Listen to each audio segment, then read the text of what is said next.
Live, please turn off the music. Because this is what happened with me. No, no, when they start. Not now, not now, when they start.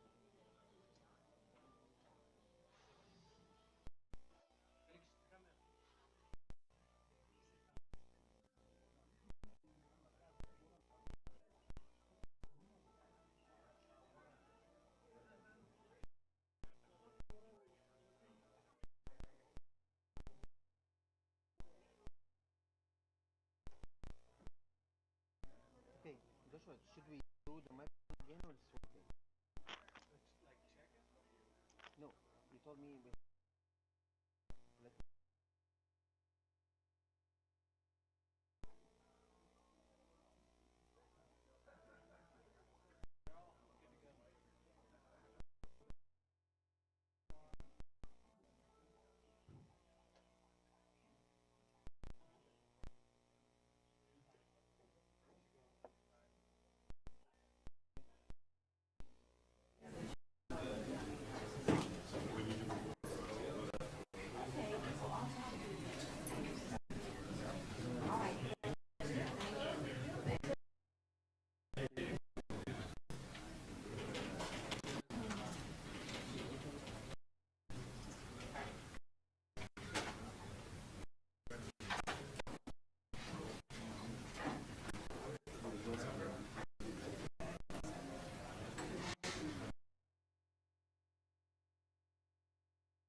Hi, good afternoon.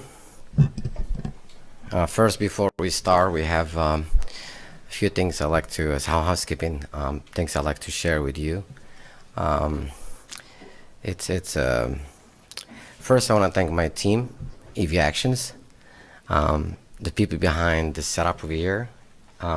Amy Lopes, she's been with me for 17 years, and Claudia and Maria and Veronica and Larissa and Fedi and Joshua.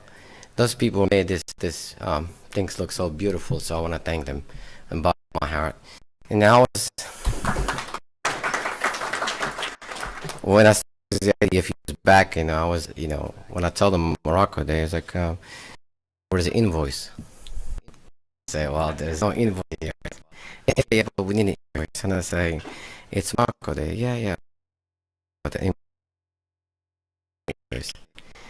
And I say, "Something to live in."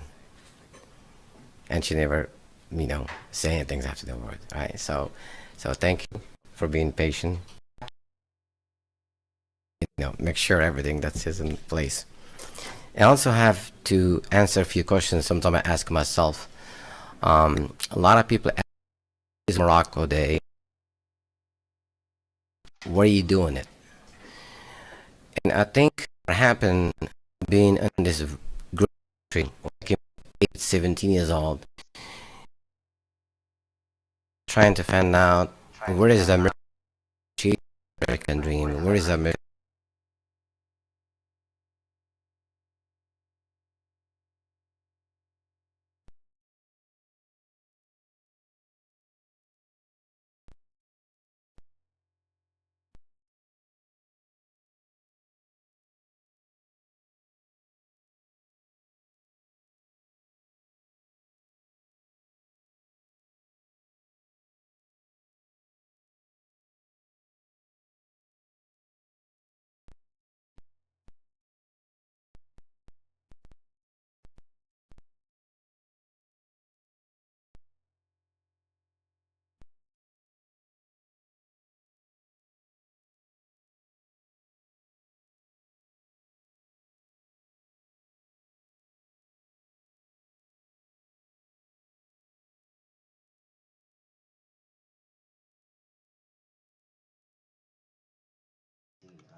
chat with friends, and one of them, her name is Marubi name. She's gonna be joining us, and we chat and talk, and I thought I felt you know like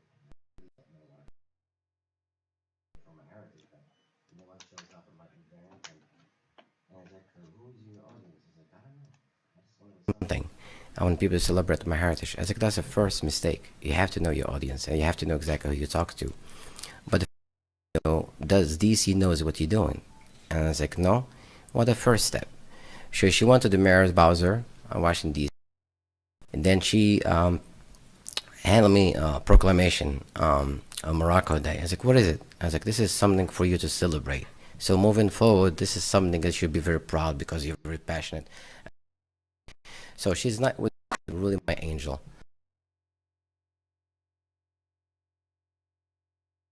I have believe in my ideas, and they've been with me from the day one. Christopher Harvin, you know, it's yeah, unbelievable. I mean, in the craziest schedule he has, and he has a PR. Shibli, as you are beyond my gratitude to you, right?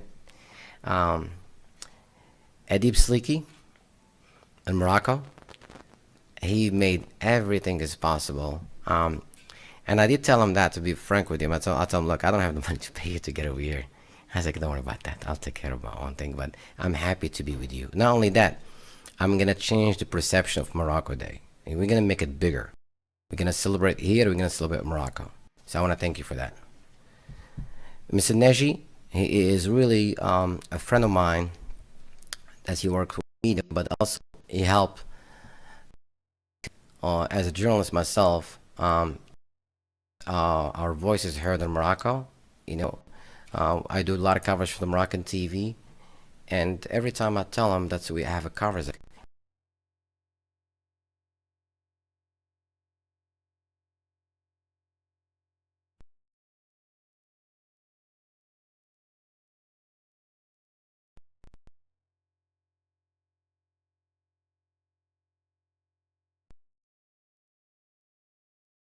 few people there. Why Morocco Day? And why exactly here in this area, this hotel? For simple reason. My good friend Ron Bosby was my inspiration to me. He's doing a lot of good things for U.S. Black Chamber of Commerce. A lot of good things, a lot of great things. So when I asked him to attend my event on July 15, because that's the day we received proclamation, he said, I'm gonna be at the market area. That's exactly what I like to be. I like to be in my home. People that I'm associated with, which is U.S. Black America. And why? Because since I came to this country, they're the one that have helped me from being supportive with EV actions in my journey in school, and I'm so grateful to America who helped me a lot in my journey. I'm so proud or to call a good friend of mine. So without Mark, I'm gonna start with my dear friend Jane. She's gonna say a few words. You can do it from there, you can do it here, you can do it. I love you to come for the.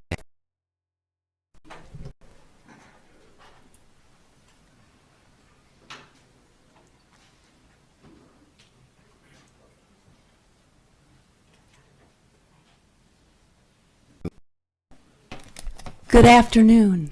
I'm Jan Duplain, and what a beautiful, beautiful group. This is wonderful. Congratulations, Mo. First of all, to you. Thank you for bringing this all. I just wanted to say a few words, and it really is how you started this meeting, which was to ignore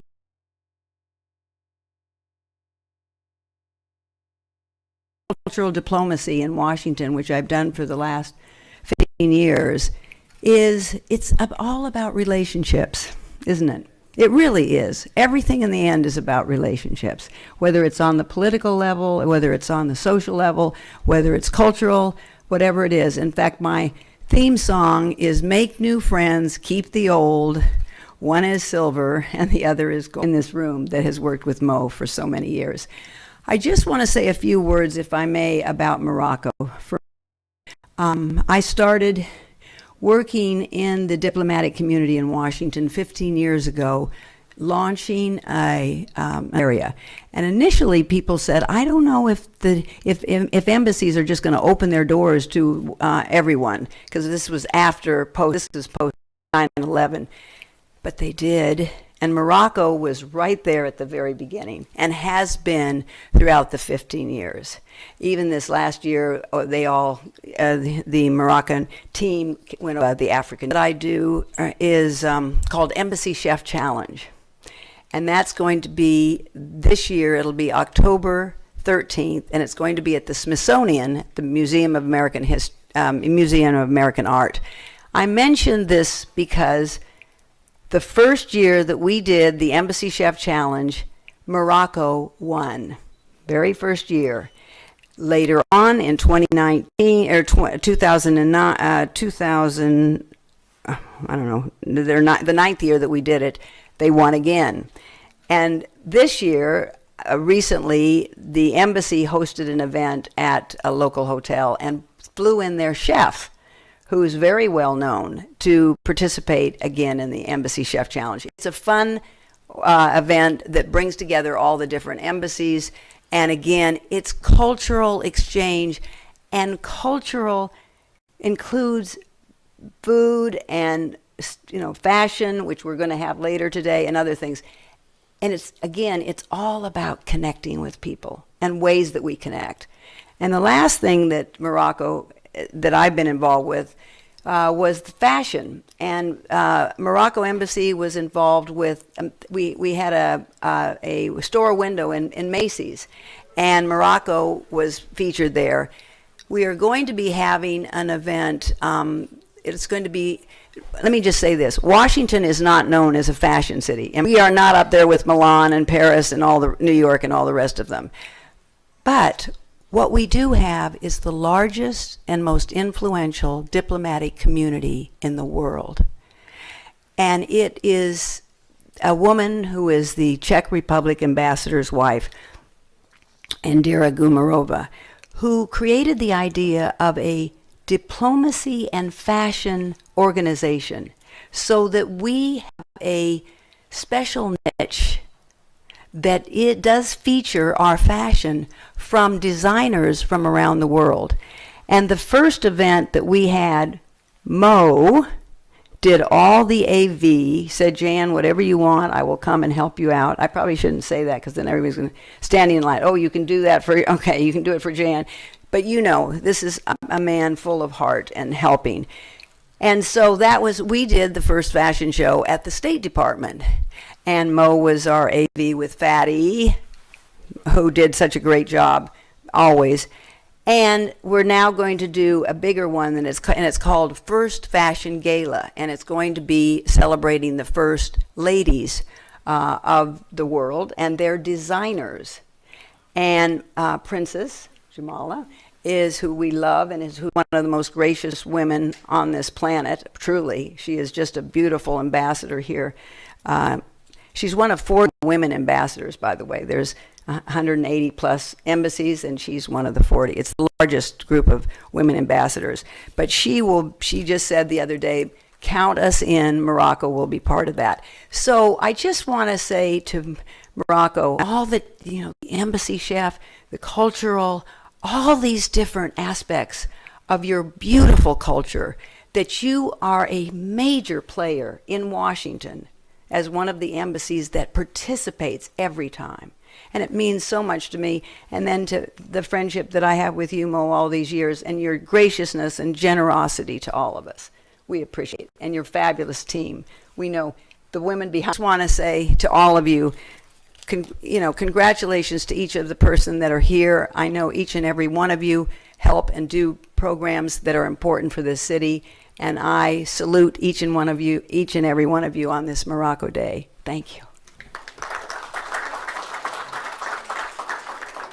Now you set the tones and thank you, Jane. I mean, Jane, she's a person to go to in DC, and I'm happy that you're with me celebrating this beautiful day that's is cherished. Uh, is very important. It's very personal. Now, before we proceed, there's a few things that's I add on. Um, why again Morocco Day? This beautiful flag. That's where it came from, and it was offered by the embassy. I have acknowledged the embassy team that are here right now, and that's what I do it for. This is really personal to me. And flag on my side here. This is what I am. I'm proud American, and because of that, we have the national anthem, a Moroccan national anthem, and U.S. anthems. Hopefully, we have it ready. So the national anthems and Moroccans. So we want to pay our respect.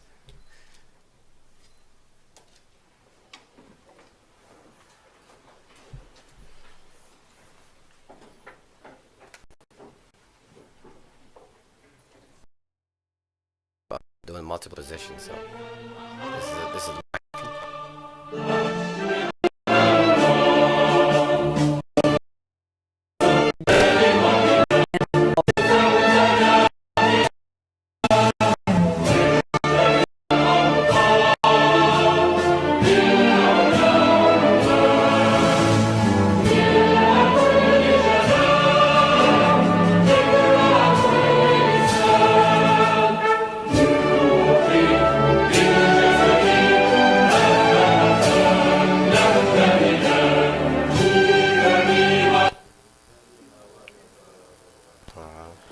He's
I was responsibility of running the U.S. Olympic Committee into the 2002 Winter Olympic Games. I did that work with Mitt Romney, and we had a fabulous performance at that Games. After that, I went on to be an entrepreneur. I've been to over 100 countries in the world. I've been on the board of J.P. Morgan Chase, General Motors, and other companies. I was honored to raise $300 million on Wall Street in a special acquisition company called a SPAC. And in the last 3 years, I've been working in Africa and specializing in Tanzania. And I'm a market maker and industrialist. An industrialist is someone that takes something of one value and then processes it to create a higher. It's one of the major opportunities to deal with the injustice.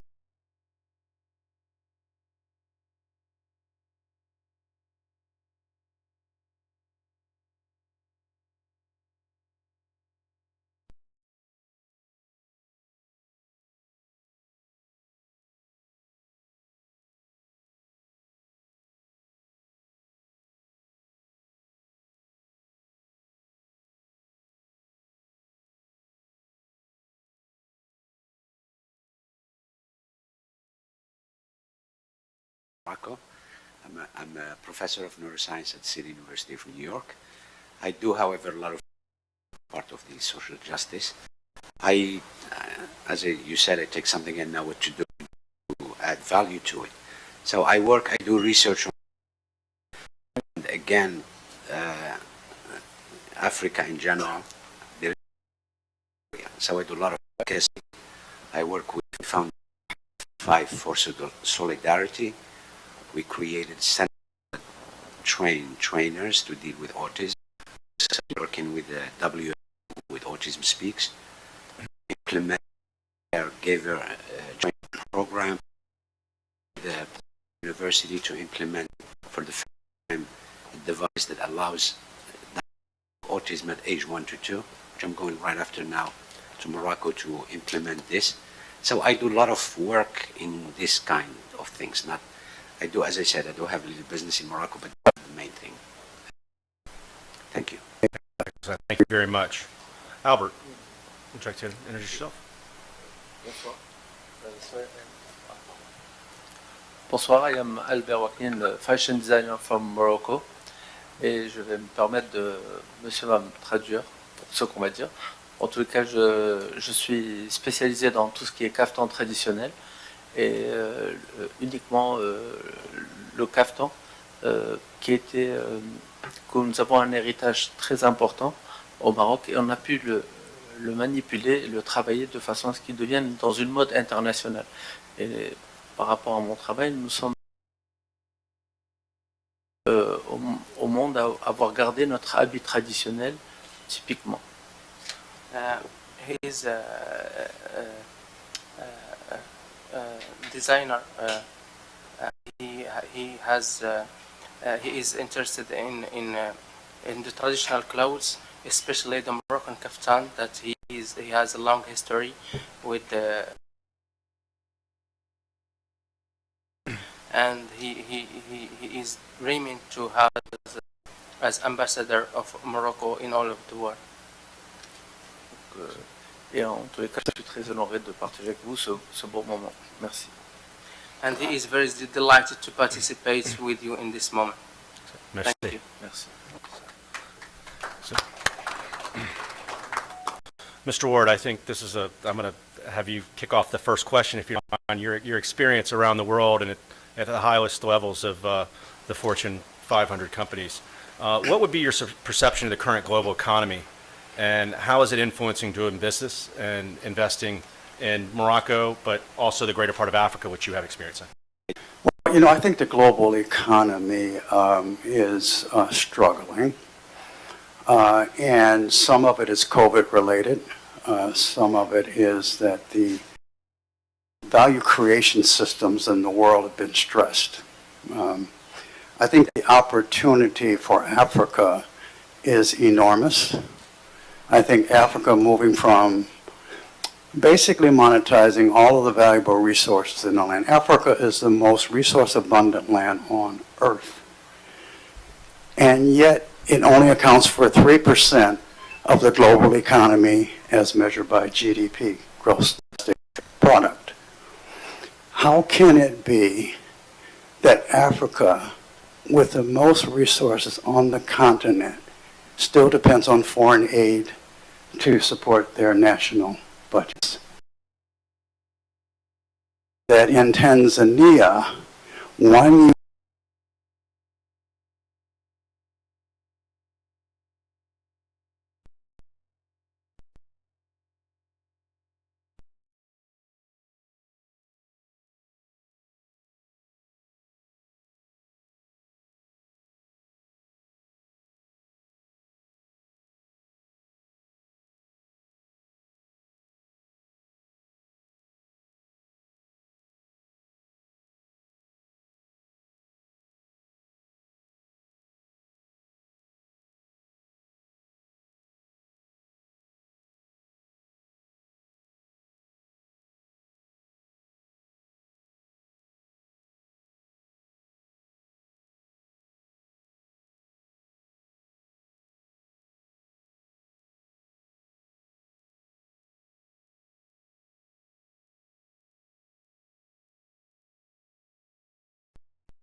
and this is sold at $1 per kilo at auction, mostly to Vietnam and India. If you process it by cracking the what's inside of it, which is a cashew nut kernel, you get per kilo. If you put it into directly into the global market, you get 40. Now, this is what's called magnification. It's a convention, economic. And this is what we have to do in Africa, Ethiopia, Tanzania, Nigeria, Ghana, South America, throughout the continent. And through this development, you will find that the global economy will start to turn and be a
That was your question, right?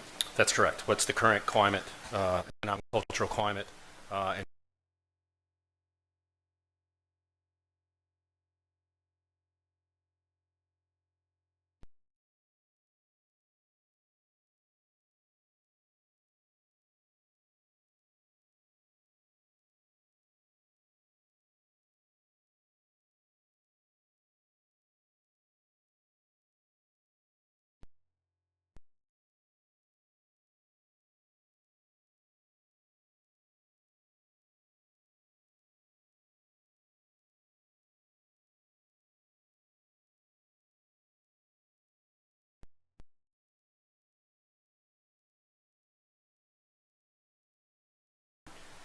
the Moroccan dirham had a little bit more value than now. It's the reversed. Morocco, the overall landscape, and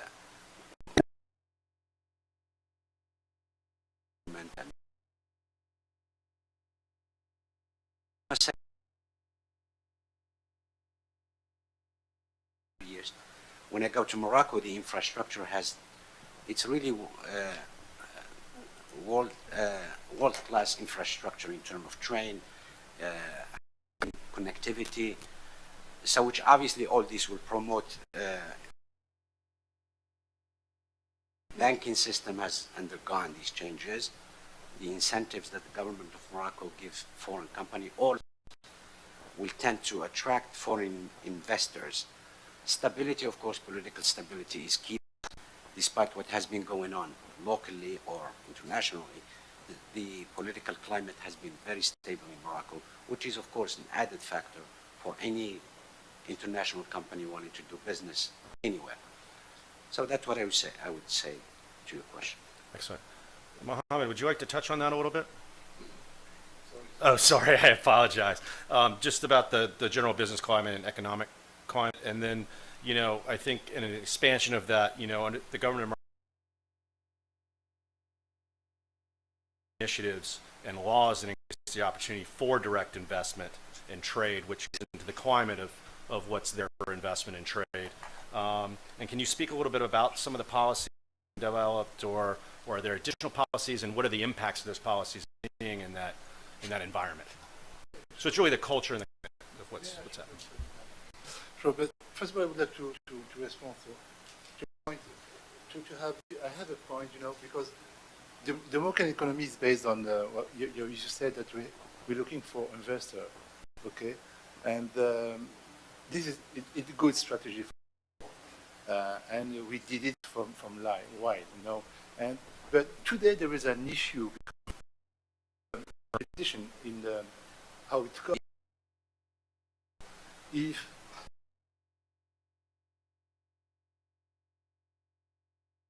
either all the system on this, it would be very, very risky. But we did well. We do well. So it's because of localization. We neither Europe, we're not so far from United States.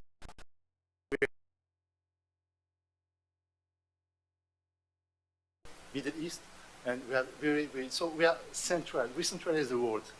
So yes, it's good, but I think that there is some issue that we have to be aware about that. So for what we talk about, when we talk about that, I said that yes, after COVID,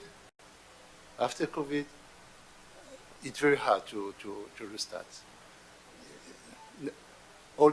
All the countries are in the same boat. So what the opportunity that we have, it's Africa, because what said, sir, that we have to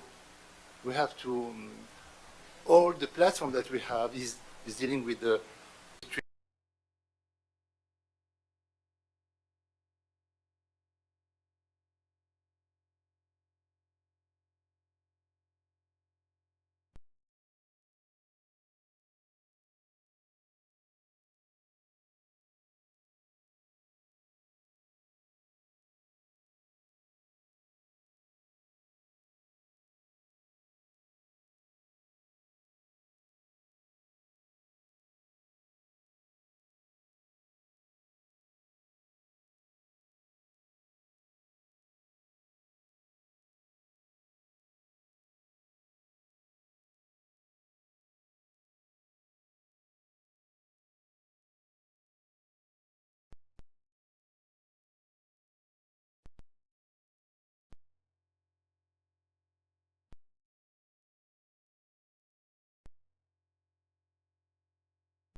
startup.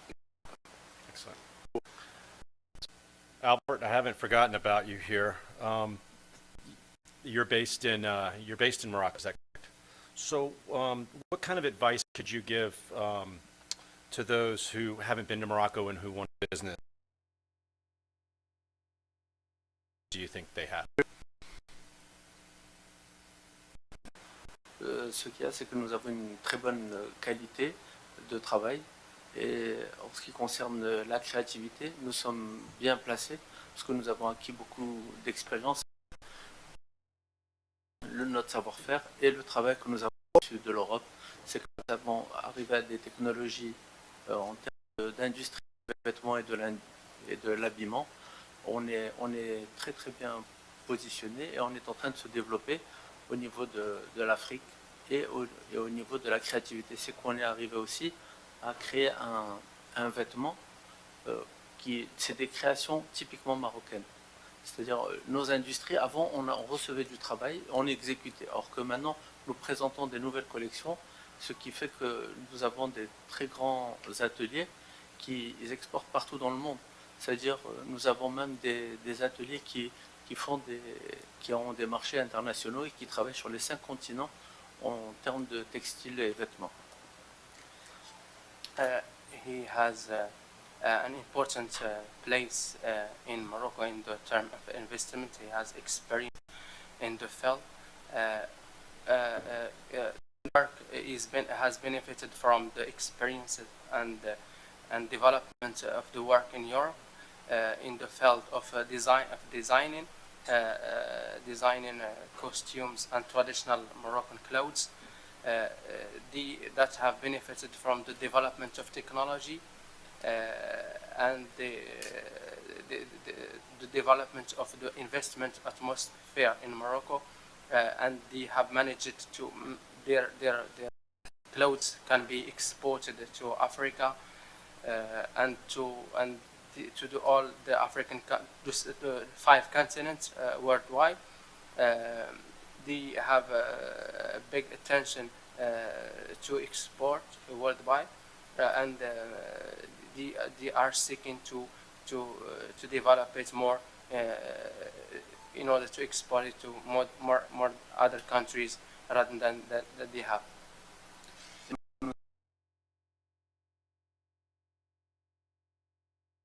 Deuxième pays au monde qui porte un habit traditionnel après l'Inde, c'est le Maroc, et nous avons pu développer notre artisanat et le développer partout dans le monde, que ce soit dans la décoration d'intérieur, que ce soit dans le design et que ce soit dans l'art culinaire. Donc on s'adapte au monde international, et ce qui fait que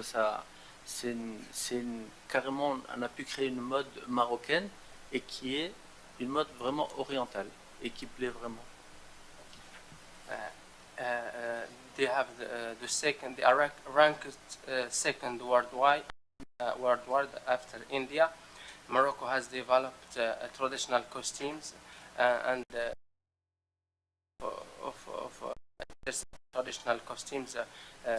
Go to Morocco to get the developed artists in the field of costumes.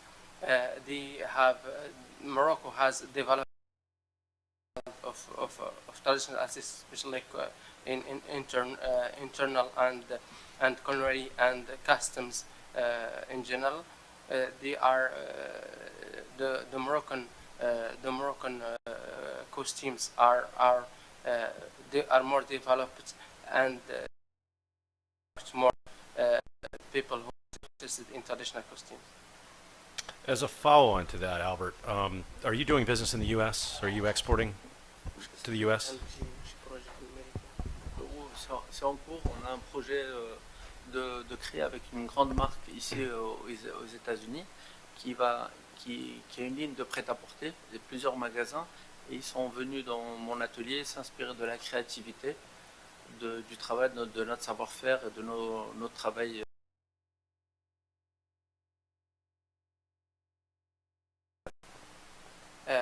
Now he has a big company here in the United States that is interested in his traditional clothes, and they will they present to them the traditional costume they have, and they will develop the project with them in the field of traditional costumes. That's excellent. Excellent. Mr. Ward, can you talk about some of the challenges that you faced in Africa and maybe Tanzania and Morocco in doing business, and what kind of advice would you provide to those who are trying to do business and might face hurdles? Yeah, I have to tell you that there are challenges.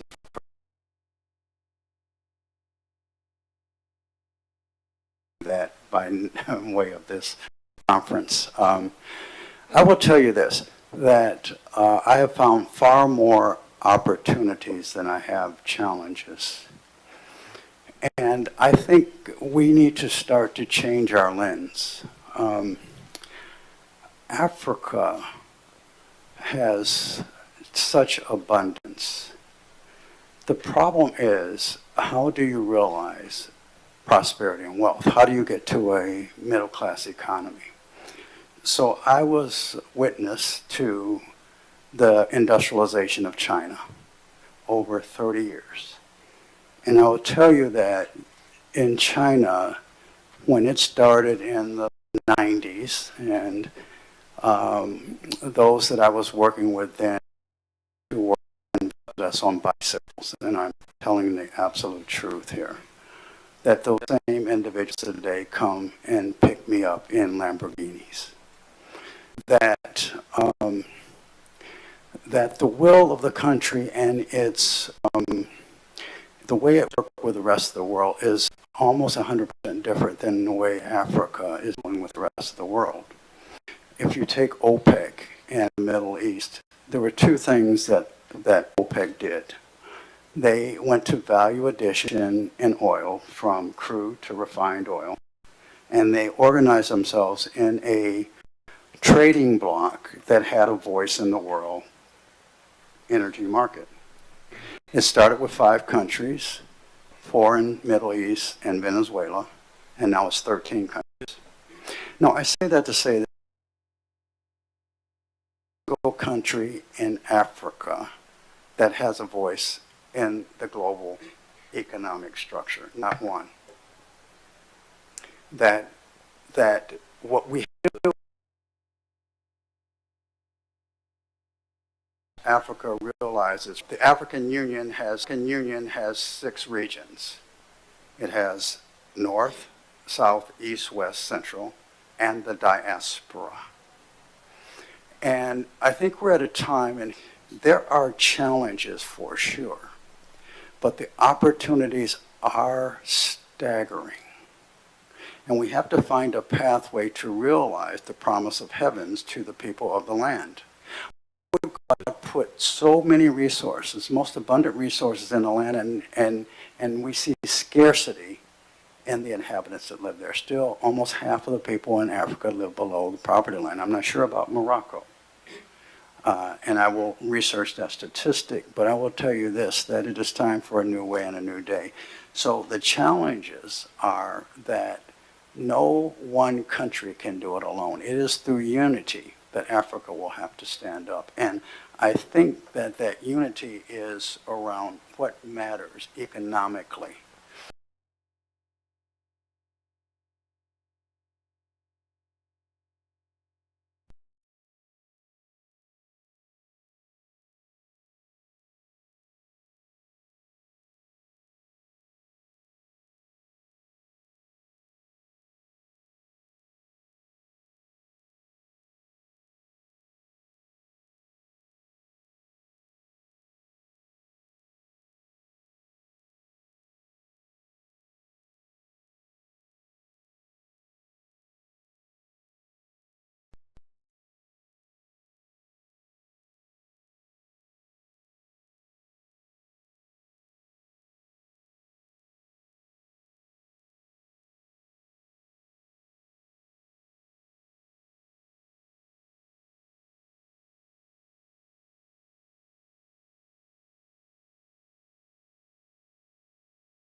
the same cost that you have it in the north and in the south. So, for example, if you're going to invest in the south to bring electricity to the north, it costs a lot. So there is some details Excellent. that you have to do. Excellent. Well, thank you very much. I want to open it up. I know we've only got a couple more minutes here, but I want to open up to any questions that we have here. Anybody has for our panelists? All right. Thank you very much again for the opportunity. Oh, question.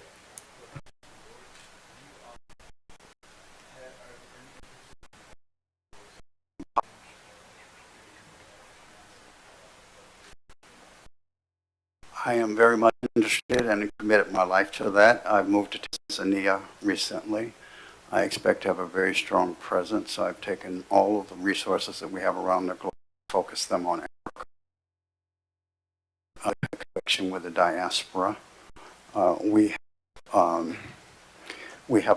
more access to the U.S. and global market. African countries connect with African companies and others in the U.S. and around the globe. We have access to 200 million homes through our internet platform and our TV platform.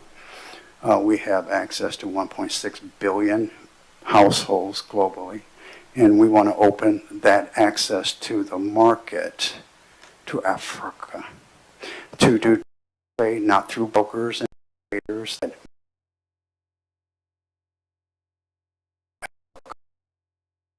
learn more about Morocco to see how that might apply in your country.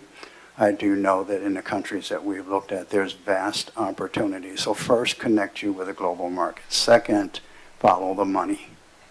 You have to follow the money in economic development. And I don't hear the language of business being talked about, which will keep us from realizing the vast economic potential of what's entrained in our land. I say our now, I'm claiming my motherland. And the third thing is we have to act in unity. And so we're advancing our platform throughout all of Africa. We extend it to you in Morocco.